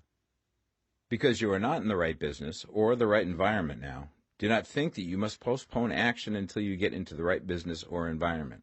And do not spend time in the present taking thought as to the best course in possible future emergencies. Have faith in your ability to meet any emergency when it arrives. If you act in the present with your mind on the future, your present action will be with a divided mind and will not be effective. Put your whole mind into present action. Do not give your creative impulse to original substance, and then sit down and wait for results. If you do, you will never get them. Act now. There is never any time but now, and there never will be any time but now.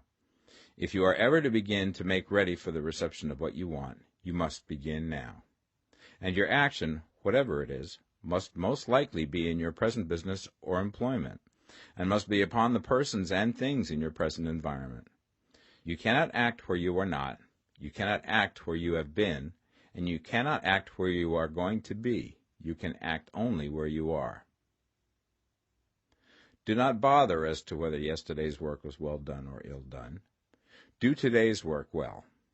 Do not try to do tomorrow's work now. There will be plenty of time to do that when you get to it.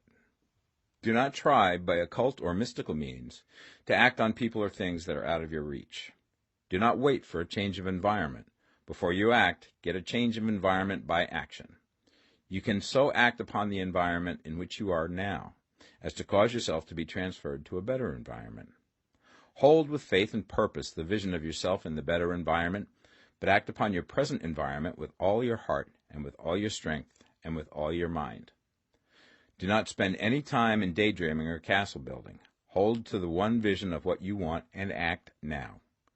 Do not cast about seeking some new thing to do, or some strange, unusual, or remarkable action to perform as a first step towards getting rich. It is probable that your actions, at least for some time to come, will be those you have been performing for some time past, but you are to begin now to perform these actions in a certain way, which will surely make you rich. If you are engaged in some business and feel that it is not the right one for you, do not wait until you get into the right business before you begin to act. Do not feel discouraged or sit down and lament because you are misplaced. No man was ever so misplaced that he could not find the right place, and no man ever became so involved in the wrong business but that he could get into the right business. Hold the vision of yourself in the right business, with the purpose to get into it, and the faith that you will get into it, and are getting into it, but act in your present business. Use your present business as the means of getting a better one, and use your present environment as the means of getting into a better one. Your vision of the right business, if held with faith and purpose, will cause the Supreme to move the right business towards you, and your action, if performed in a certain way, will cause you to move towards the business. If you are an employee or wage earner and feel that you must change places in order to get what you want, do not project your thought into space and rely upon it to get you another job. It will probably fail to do so. Hold the vision of yourself in the job you want, while you act with faith and purpose on the job you have, and you will certainly get the job you want. Your vision and faith will set the creative force in motion to bring it toward you, and your action will cause the forces in your own environment to move you toward the place you want. In closing this chapter, we will add another statement to our syllabus. There is the thinking stuff from which all things are made, and which, in its original state, permeates, penetrates, and fills the interspaces of the universe. A thought in this substance produces the thing that is imaged by the thought. Man can form things in his thought, and, by impressing his thought upon formless substance, can cause the thing he thinks about to be created. In order to do this, man must pass from the competitive to the creative mind. He must form a clear mental picture of the thing he wants, and hold this picture in his thoughts with the fixed purpose to get what he wants, and the unwavering faith that he does get what he wants, closing his mind to all that may tend to shake his purpose, dim his vision, or quench his faith. That he may receive what he wants when it comes, man must act now upon the people and things in his present environment. Chapter 12. Efficient Action. You must use your thought as directed in previous chapters and begin to do what you can do where you are, and you must do all that you can do where you are. You can advance only by being larger than your present place, and no man is larger than his present place who leaves undone any of the work pertaining to that place. The world is advanced only by those who more than fill their present places. If no man quite filled his present place, you can see that there must be a going backward in everything. Those who do not quite fill their present places are dead weight upon society, government, commerce, and industry. They must be carried along by others at a great expense. The progress of the world is retarded only by those who do not fill the places they are holding.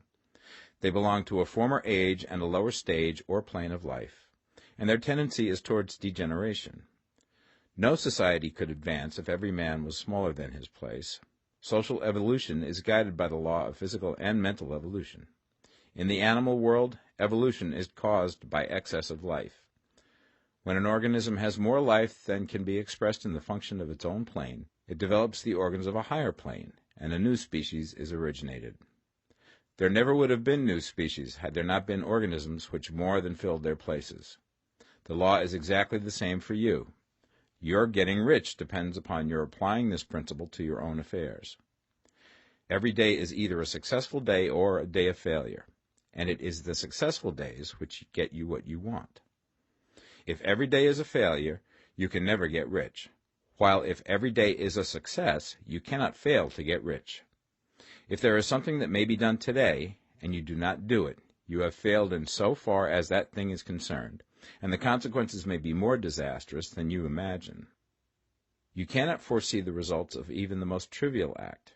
You do not know the workings of all the forces that have been set moving in your behalf. Much may be depending on your doing some simple act. It may be the very thing which is to open the door of opportunity to very great possibilities. You can never know all the combinations which Supreme Intelligence is making for you in the world of things and of human affairs. Your neglect or failure to do some small thing may cause a long delay in getting what you want. Do, every day, all that can be done that day. There is, however, a limitation or qualification of the above that you must take into account. You are not to overwork, not to rush blindly into your business in the effort to do the greatest possible number of things in the shortest possible time. You are not to try to do tomorrow's work today, nor to do a week's work in a day. It is really not the number of things you do, but the efficiency of each separate action that counts. Every act is, in itself, either a success or a failure. Every act is, in itself, either effective or inefficient. Every inefficient act is a failure, and if you spend your life in doing inefficient acts, your whole life will be a failure. The more things you do, the worse for you if all your acts are inefficient ones. On the other hand, every efficient act is a success in itself, and if every act of your life is an efficient one, your whole life must be a success. The cause of failure is doing too many things in an inefficient manner, and not doing enough things in an efficient manner. You will see that it is a self-evident proposition that if you do not do any inefficient acts, and if you do a sufficient number of efficient acts, you will become rich. If, now, it is possible for you to make each act an efficient one, you see again that the getting of riches is reduced to an exact science, like mathematics. The matter turns, then, on the questions whether you can make each separate act a success in itself, and this you certainly can do. You can make each act a success because all power is working with you, and all power cannot fail. Power is at your service, and to make each act efficient, you have only to put power into it. Every action is either strong or weak, and when every one is strong, you are acting in a certain way which will make you rich. Every act can be made strong and efficient by holding your vision while you are doing it, and putting the whole power of your faith and purpose into it. It is at this point that the people fail who separate mental power from personal action. They use the power of the mind in one place and at one time, and they act in another place at another time. So their acts are not successful in themselves. Too many of them are inefficient. But if all power goes into every act, no matter how commonplace, every act will be a success in itself. And as in the nature of things, every success opens the way to other successes, your progress towards what you want and the progress of what you want toward you will become increasingly rapid. Remember that successful action is cumulative in its results, since the desire for more life is inherent in all things. When a man begins to move towards larger life, more things attach themselves to him, and the influence of his desire is multiplied. Do, every day, all that you can do that day, and do each act in an efficient manner. In saying that you must hold your vision while you are doing each act, however trivial or commonplace, I do not mean to say that it is necessary at all times to see the vision distinctly to its smallest details.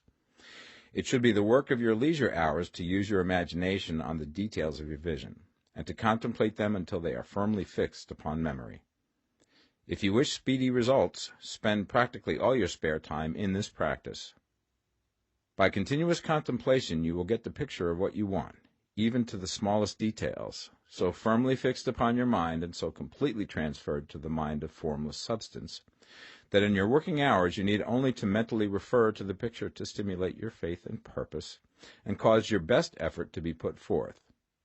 Contemplate your picture in your leisure hours until your consciousness is so full of it that you can grasp it instantly. You will become so enthused with its bright promises that the mere thought of it will call forth the strongest energies of your whole being. Let us again repeat our syllabus, and by slightly changing the closing statements, bring it to the point we have now reached. There is a thinking stuff from which all things are made, and which, in its original state, permeates, penetrates, and fills the interspaces of the universe. A thought in this substance produces the thing that is imaged by the thought. Man can form things in his thought, and, by impressing his thought upon formless substance, can cause the thing he thinks about to be created. In order to do this, man must pass from competitive to the creative mind. He must form a clear mental picture of the thing he wants, and do, with faith and purpose, all that can be done each day, doing each separate thing in an efficient manner. Chapter 13. Getting into the right business. Success in any particular business depends for one thing upon your possessing in a well-developed state the faculties required in that business. Without good musical faculty, no one can succeed as a teacher of music. Without well-developed mechanical faculties, no one can achieve great success in any of the mechanical trades. Without tact and the commercial faculties, no one can succeed in the mercantile pursuits. But to possess in a well-developed state the faculties required in your particular vocation does not ensure getting rich. There are musicians who have remarkable talent and who yet remain poor. There are blacksmiths, carpenters, and so on who have excellent mechanical ability, but who do not get rich. And there are merchants with good faculties for dealing with men who nevertheless fail. The different faculties are tools. It is essential to have good tools, but it is also essential that the tools should be used in the right way. One man can take a sharp saw, a square, a good plane, and so on, and build a handsome article of furniture. Another man can take the same tools and set to work to duplicate the article, but his production will be a botch. He does not know how to use good tools in a successful way. The various faculties of your mind are the tools with which you must do the work which is to make you rich. It will be easier for you to succeed if you get into a business for which you are well equipped with mental tools. Generally speaking, you will do best in that business which will use your strongest faculties, the one for which you are naturally best fitted. But there are limitations to this statement also.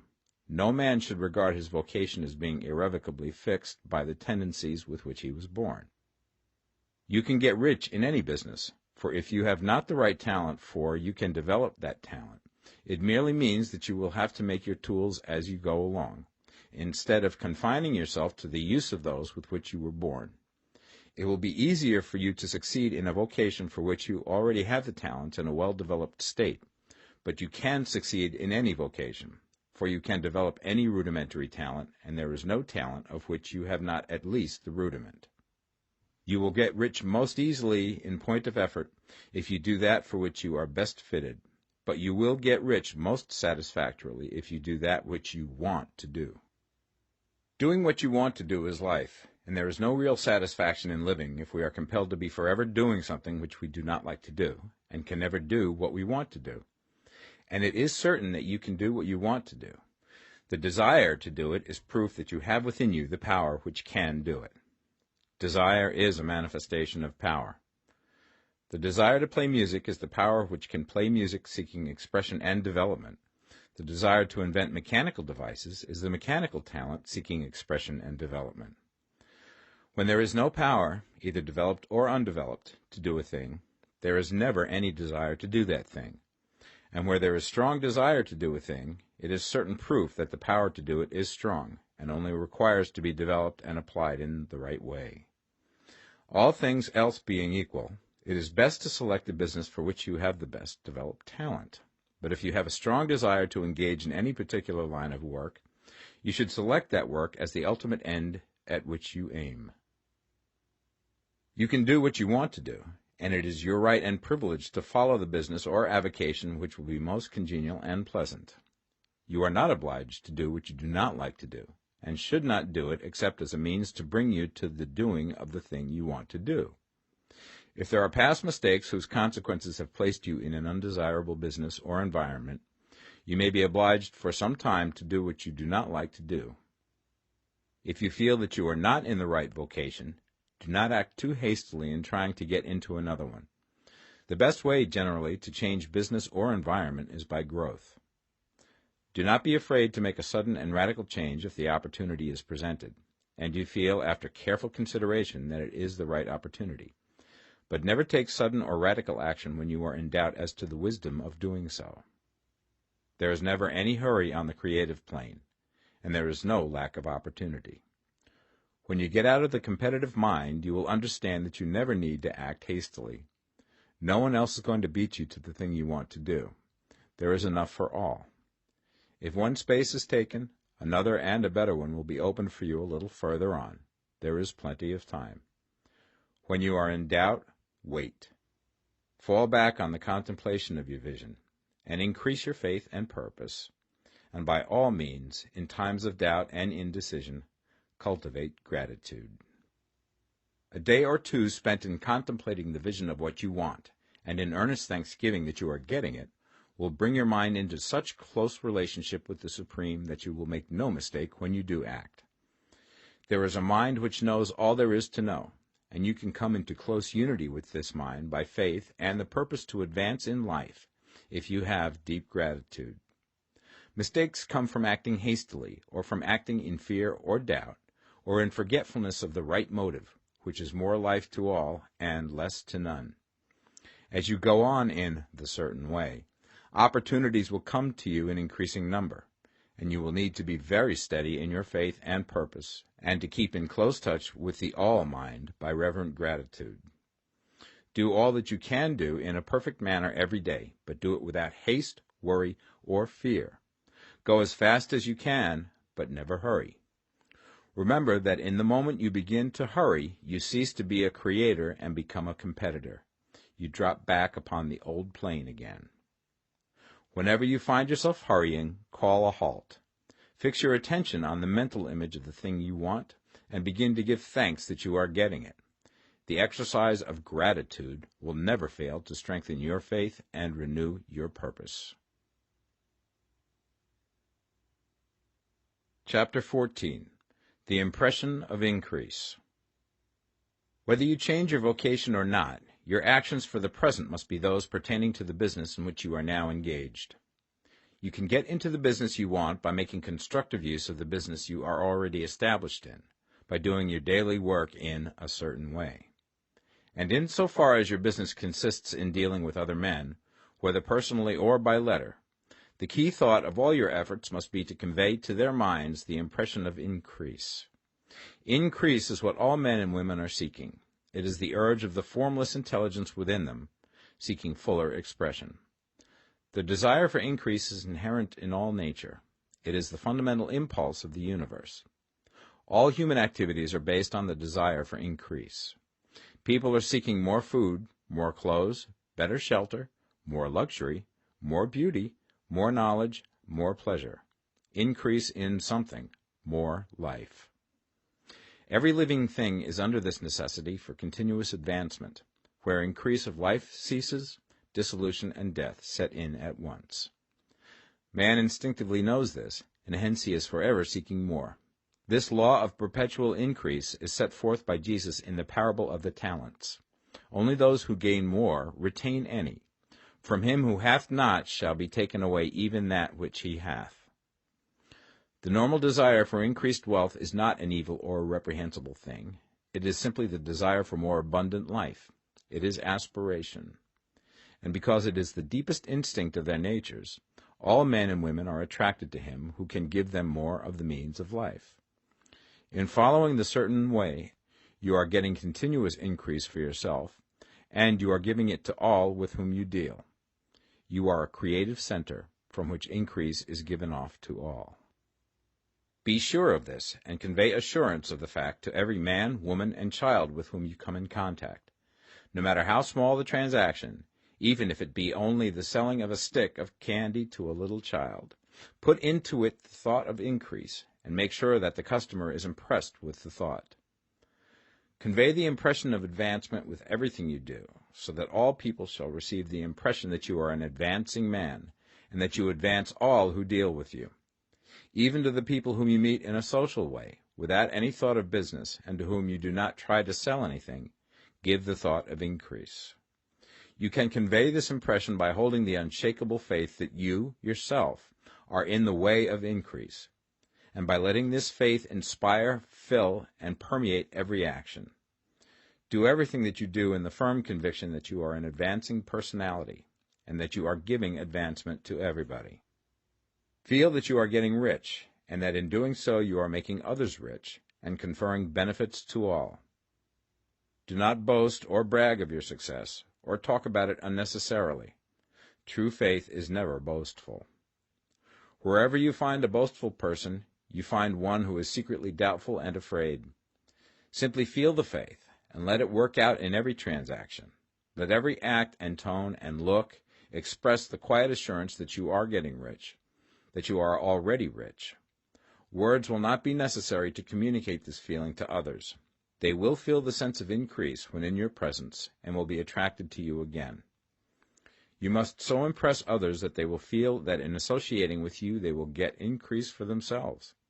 See that you give them a use value greater than the cash value you are taking from them. Take an honest pride in doing this, and let everybody know it, and you will have no lack of customers. People will go where they are given increase, and the Supreme, which desires increase in all, and which knows all, will move towards you men and women who have never heard of you. Your business will increase rapidly, and you will be surprised at the unexpected benefits which will come to you.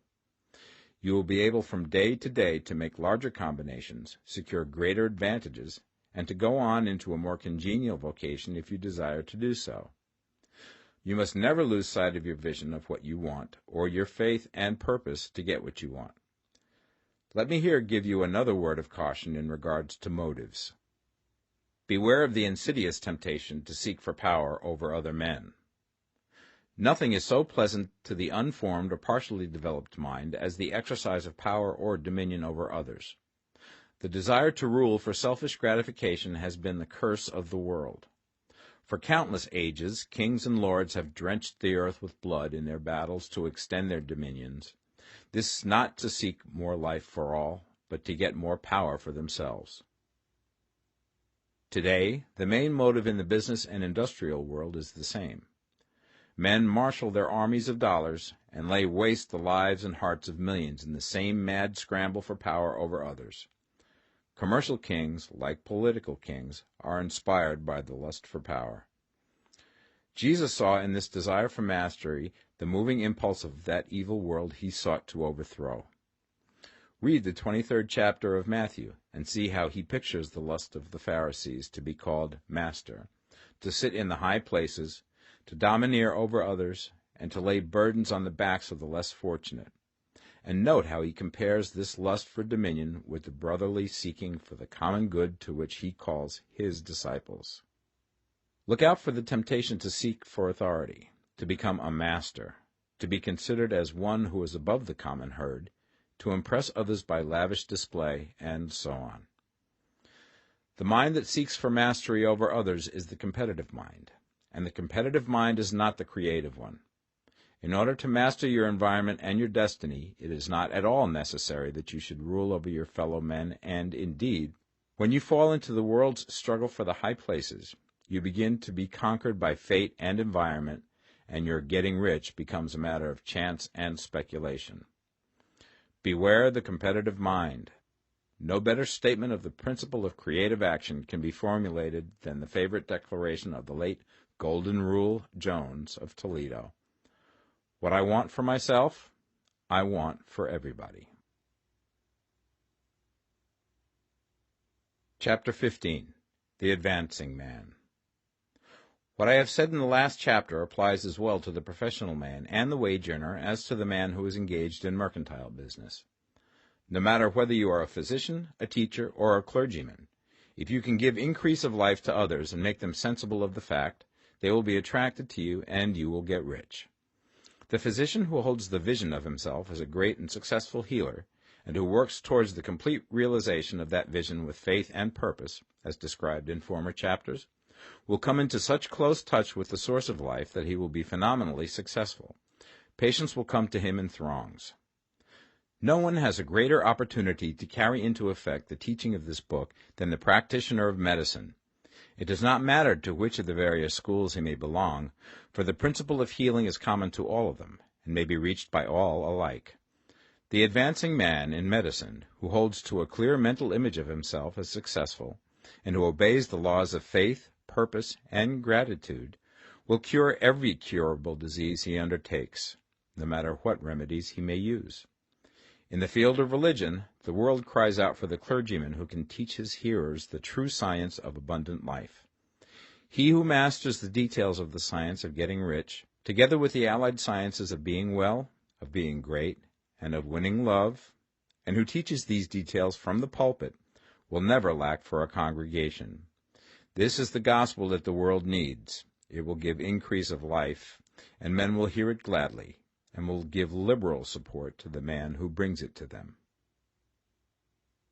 What is now needed is a demonstration of the science of life from the pulpit. We want preachers who can not only tell us how, but who, in their own persons, will show us how. We need the preacher who will himself be rich, healthy, great, and beloved, to teach us how to attain to these things, and when he comes, he will find a numerous and loyal following. The same is true of the teacher who can inspire the children with the faith and purpose of the advancing life. He will never be out of a job, and any teacher who has this faith and purpose can give it to his pupils. He cannot help giving it to them if it is part of his own life and practice. What is true of the teacher, preacher, and physician is true of the lawyer, dentist, real estate man, insurance agent, of everybody. The combined mental and personal action I have described is infallible. It cannot fail. Every man and woman who follows these instructions steadily, perseveringly, and to the letter, will get rich. The law of the increase of life is as mathematically certain in its operation as the law of gravitation. Getting rich is an exact science. The wage earner will find this as true of his case as of any others mentioned. Do not feel that you have no chance to get rich because you are working where there is no visible opportunity for advancement, where wages are small and the cost of living high. Form your clear mental vision of what you want and begin to act with faith and purpose. Do the work that you can do every day, and do each piece of work in a perfectly successful manner. Put the power of success and the purpose to get rich into everything that you do. But do not do this merely with the idea of currying favor with your employer in the hopes that he or those above you will see your good work and advance you. It is not likely that they will do so. The man who is merely a good workman, filling his place to the very best of his ability, and satisfied with that, is valuable to his employer, and it is not to the employer's interest to promote him. He is worth more where he is.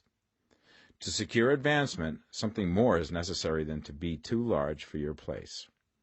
The man who is certain to advance is the one who is too big for his place, and who has a clear concept of what he wants to be, who knows that he can become what he wants to be, and who is determined to be what he wants to be.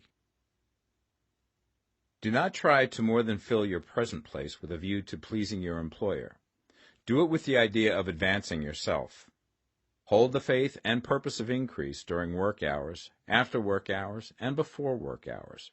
Hold it in such a way that every person who comes in contact with you, whether foreman, fellow workman, or social acquaintance, will feel the power of purpose radiating from you, so that everyone will get the sense of advancement and increase from you. Men will be attracted to you, and if there is no possibility for advancement in your present job, you will very soon see an opportunity to take another job. There is a power which never fails to present opportunity to the advancing man who is moving in obedience to law. God cannot help helping you if you act in a certain way. He must do so in order to help himself. There is nothing in your circumstances or in the industrial situation that can keep you down. If you cannot get rich working for the Steel Trust, you can get rich on a 10-acre farm. And if you begin to move in the certain way, you will certainly escape from the clutches of the Steel Trust and get on to the farm or wherever else you wish to be. If a few thousands of its employees would enter upon the certain way, the Steel Trust would soon be in a bad plight. It would have to give its working men more opportunity or go out of business. Nobody has to work for a trust. The trusts can keep men in so-called hopeless conditions only so long as there are men who are too ignorant to know of the science of getting rich, or too intellectually slothful to practice it. Begin this way of thinking and acting, and your faith and purpose will make you quick to see any opportunity to better your condition. Such opportunities will speedily come, for the Supreme, working in all and working for you, will bring them before you. Do not wait for an opportunity to be all that you want to be. When an opportunity to be more than you are now is presented, and you feel impelled toward it, take it. It will be the first step towards a greater opportunity. There is no such thing possible in this universe as a lack of opportunities for the man who is living the advancing life. It is inherent in the constitution of the cosmos that all things shall be for him and work together for his good, and he must certainly get rich if he acts and thinks in the certain way. So let wage-earning men and women study this book with great care, and enter with confidence upon the course of action it prescribes. It will not fail. Chapter 16. Some Cautions and Concluding Observations. Many people will scoff at the idea that there is an exact science of getting rich. Holding the impression that the supply of wealth is limited, they will insist that social and governmental institutions must be changed before even any considerable number of people can acquire a competence. But this is not true. It is true that existing governments keep the masses in poverty, but this is because the masses do not think and act in the certain way. If the masses begin to move forward as suggested in this book, neither governments nor industrial systems can check them. All systems must be modified to accommodate the forward movement. If the people have the advancing mind, have the faith that they can become rich, and move forward with the fixed purpose to become rich, nothing can possibly keep them in poverty. Individuals may enter upon the certain way at any time and under any government, and may make themselves rich. And when any considerable number of individuals do so under any government, they will cause the system to be so modified as to open the way for others. The more men who get rich on the competitive plane, the worse for others. The more who get rich on the creative plane, the better for others. The economic salvation of the masses can only be accomplished by getting a large number of people to practice the scientific method set down in this book and become rich. These will show others the way and inspire them with a desire for real life, with the faith it can be attained, and with the purpose to attain it. For the present, however, it is enough to know that neither the government under which you live nor the capitalistic or competitive system of industry can keep you from getting rich. When you enter upon the creative plane of thought, you will rise above all these things and become a citizen of another kingdom. But remember that your thought must be held upon the creative plane. You are never for an instant to be betrayed into regarding the supply as limited, or into acting on the moral level of competition. Whenever you do fall into old ways of thought, correct yourself instantly, for when you are in the competitive mind, you have lost the cooperation of the mind of the whole. Do not spend any time in planning as to how you will meet possible emergencies in the future, except as the necessary policies may affect your actions today. You are concerned with doing today's work in a perfectly successful manner, and not with emergencies which may arise tomorrow. You can attend to them as they come. Do not concern yourself with questions as to how you shall surmount obstacles which may loom upon your business horizon, unless you can see plainly that your course must be altered today in order to avoid them. No matter how tremendous an obstruction may appear at a distance, you will find that if you go on in the certain way, it will disappear as you approach it, or that a way over, through, or around it will appear. No possible combination of circumstances can defeat a man or woman who is proceeding to get rich along strictly scientific lines. No man or woman who obeys the law can fail to get rich, any more than one can multiply 2 by 2 and fail to get 4. Give no anxious thought to possible disasters, obstacles, panics, or unfavorable combinations of circumstances. It is time enough to meet such things when they present themselves before you in the immediate present, and you will find that every difficulty carries with it the wherewithal for its overcoming. Guard your speech. Never speak of yourself, your affairs, or of anything else in a discouraged or discouraging way. Never admit the possibility of failure, or speak in a way that infers failure as a possibility. Never speak of times as being hard, or of business conditions as being doubtful. Times may be hard and business doubtful for those who are on the competitive plane, but they can never be so for you. You can create what you want, and you are above fear. When others are having hard times and poor business, you will find your greatest opportunities. Train yourself to think of and to look upon the world as a something which is becoming, which is growing, and to regard seeming evil as being only that which is undeveloped. Always speak in terms of advancement. To do otherwise is to deny your faith, and to deny your faith is to lose it. Never allow yourself to feel disappointed. You may expect to have a certain thing at a certain time, and not get it at that time, and this will appear to you like failure. But if you hold to your faith, you will find that the failure is only apparent. Go on in the certain way, and if you do not receive that thing, you will receive something so much better that you will see that the seeming failure was really a great success. A student of this science had set his mind on making a certain business combination which seemed to him at the time to be very desirable, and he worked for some weeks to bring it about. When the crucial time came, the thing failed in a perfectly inexplicable way. It was as if some unseen influence had been working secretly against him. He was not disappointed. On the contrary, he thanked God that his desire had been overruled, and went steadily on with a grateful mind. In a few weeks an opportunity so much better came his way that he would not have made the first deal on any account, and he saw that a mind which knew more than he knew had prevented him from losing the greater good by entangling himself with the lesser. That is the way every seeming failure will work out for you, if you keep your faith, hold to your purpose, have gratitude, and do, every day, all that can be done that day, doing each separate act in a successful manner. When you make a failure, it is because you have not asked for enough. Keep on, and a larger thing than you were seeking will certainly come to you. Remember this. You will not fail because you lack the necessary talent to do what you wish to do. If you go on as I have directed, you will develop all the talent that is necessary to the doing of your work. It is not within the scope of this book to deal with the science of cultivating talent, but it is as certain and simple as the process of getting rich. However, do not hesitate or waver for fear that when you come to any certain place you will fail for lack of ability. Keep right on, and when you come to that place, the ability will be furnished to you. The same source of ability which enabled the untaught Lincoln to do the greatest work in government ever accomplished by a single man is open to you. You may draw upon all the mind there is for wisdom to use in meeting the responsibilities which are laid upon you. Go on in full faith. Study this book. Make it your constant companion until you have mastered all the ideas contained in it. While you are getting firmly established in this faith, you will do well to give up most recreations and pleasure, and to stay away from places where ideas conflicting with these are advanced in lectures or sermons. Do not read pessimistic or conflicting literature, or get into arguments upon the matter.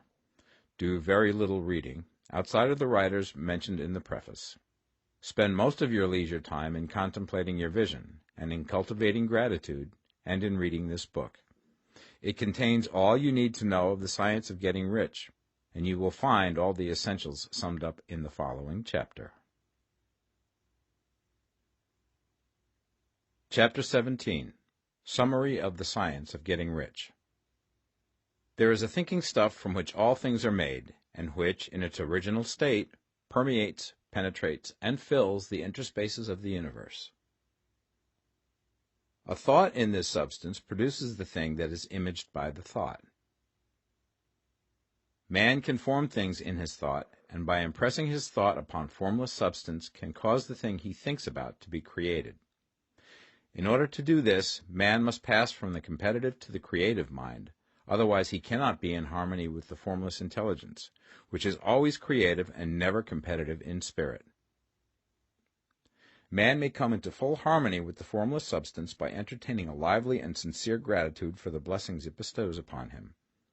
Gratitude unifies the mind of man with the intelligence of substance, so that man's thoughts are received by the formless. Man can remain upon the creative plane only by uniting himself with the formless intelligence through a deep and continuing feeling of gratitude. Man must form a clear and definite mental image of the things he wishes to have, to do, or to become, and he must hold this mental image in his thoughts, while being deeply grateful to the Supreme that all his desires are granted to him. The man who wishes to get rich must spend his leisure hours in contemplating his vision, and in earnest thanksgiving that the reality is being given to him. Too much stress cannot be laid on the importance of frequent contemplation of the mental image, coupled with unwavering faith and devout gratitude. This is the process by which the impression is given to the formless, and the creative forces set in motion. The creative energy works through the established channels of natural growth, and of the industry and social order. All that is included in his mental image will surely be brought to the man who follows the instructions given above, and whose faith does not waver. What he wants will come to him through the ways of established trade and commerce. In order to receive his own when it shall come to him, man must be active, and this activity can only consist in more than filling his present place. He must keep in mind the purpose to get rich through the realization of his mental image. And he must do, every day, all that can be done that day, taking care to do each act in a successful manner. He must give to every man a use value in excess of the cash value he receives, so that each transaction makes for more life, and he must so hold the advancing thought that the impression of increase will be communicated to all with whom he comes in contact. The men and women who practice the foregoing instructions will certainly get rich, and the riches they receive will be in exact proportion to the definiteness of their vision, the fixity of their purpose, the steadiness of their faith, and the depth of their gratitude.